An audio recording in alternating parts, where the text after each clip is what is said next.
Hospital groups, are they in intensive care or are they in recovery mode? Netcare getting rid of General Healthcare Group in the United Kingdom, finally, and everybody's breathed a sigh of relief in Sandton. Mediclinic, though, continue to beat the global drum. Paul Theron, you're a Mediclinic fan, both of you actually, come from places that like Mediclinic, and it's turning into a bit of a bitter pill.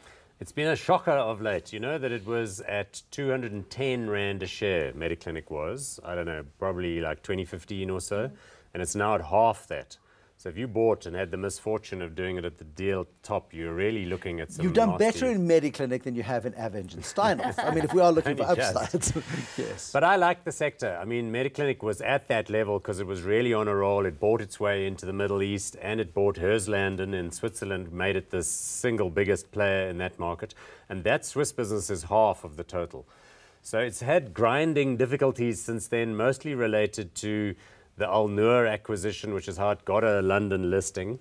The South African business is still doing well. It's operationally sound. They've had some write-downs and other problems, but I think it's well positioned. I like the markets that it's in. You like the markets that it is. And Netcare is finally looking like it might be worth sniffing around. Yeah, I mean, Netcare, that UK business of theirs was just a disaster because the property company that had to lease them the hospitals that they were actually running out of was overcharging them so significantly that they could not make a profit. So it was just a value drain on Netcare. And Netcare without it suddenly just looks like a pure SA play. You're looking at an aging South African population, well, kind of. You're looking at people migrating into the middle class, being able to afford medical aid and going to private healthcare, really set to benefit from demographic dynamics in SA without all the other stuff. Completely, but in South Africa we've got Theron Motsoaledi who's desperately trying to get more equitable healthcare, and it's an admirable goal. National health insurance is an idea for South Africa, yet it seems to want to incorporate private sector. There's a risk that it could be undermined. Yeah, but I mean, for now, at least as far as I can see out, I don't see our fiscal position improving to a point where the NHI for South Africa is a viable option. Should that happen, I'm sure that the guys will find a way around it. I'm sure that they've already started thinking about how they will adapt to such a situation. Yeah, Paul? But I must take issue with you. I don't think it is, in fact, a viable goal to have equitable healthcare in any society. What I think is a viable goal from a politician's perspective is to say we must have good quality basic health care for all. And that's what the state sector must provide and must find a way of providing. And that's what Mr. Motsoaledi must focus on, is getting his own state-run hospitals in order so that basic health care can be provided at the expense of the taxpayer that keeps people from death's door.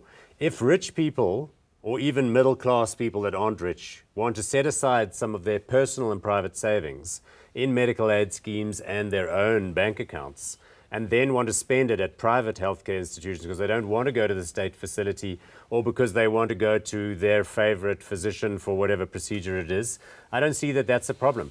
It really irks me very badly that the minister wants to get involved with price controls, price settings, trying to mess with the medical aids, trying to mess with the physicians and trying to tell them that they're not allowed to charge out-of-scheme rates and all that sort of thing.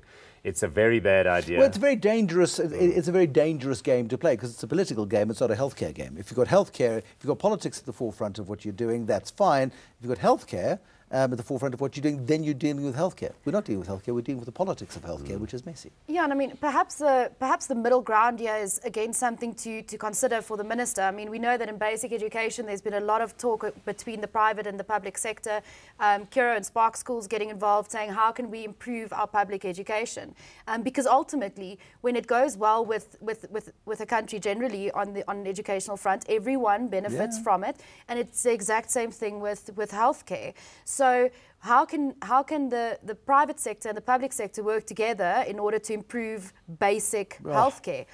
Why can't they do that? Sadly, we don't have that time to get into that particular calamity. Let's just quick word on Tiger Brands. It seems to have ridden the listeria wave and seems to have got through it.